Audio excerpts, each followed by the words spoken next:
కేసానికి ఉత్తర్వులు ఒప్పుకొని తర్వాత ఒప్పందుకొని ఇప్పుడు 4,000 కార్మికులు తొలగించారు. నిరసనగా పోరాటం జరుగుతుంది.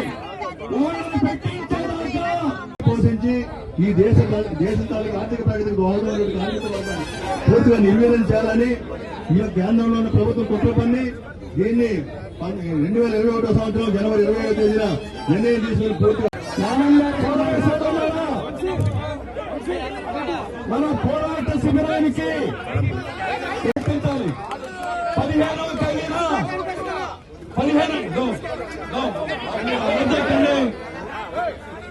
ఏప్రిల్ 15వ తేదీన ఆర్సీఎల్ ఆఫీస్ దగ్గర జరిగిన మీటింగ్ లో లేదు స్టాటస్ గా మెయింటైన్ చేస్తాం, ఒక్కరిని కూడా తొలగించాలి కూడా కర్నూలులో మనందరం కలవడం జరిగింది. ఆ రోజు కూడా చెప్పిన ప్రభుత్వ రంగ సంస్థల్ని విశాఖపట్నం స్టీల్ ప్లాంట్ ఎట్టి పరిస్థితుల్లో ప్రైవేట్ పని కానివ్వం, మీతో పాటు ఉంటామని చెప్పి మాట కూడా చెప్పడం జరిగింది. రాహుల్ గాంధీ గారు ఇదే వేదిక మీదకి హుదూర్ టైం వచ్చినప్పుడు కూడా ఆ రోజు ఇక్కడ మీటింగ్ ఏర్పాటు చేశాం. చనిపోయిన వాళ్ళు కూడా కాదు కాంగ్రెస్ పార్టీ కేసానికి ఉత్తర్వులు ఒప్పుకొని తర్వాత ఒప్పందుకొని ఇప్పుడు 4,000 కార్మికులు తొలగించారు.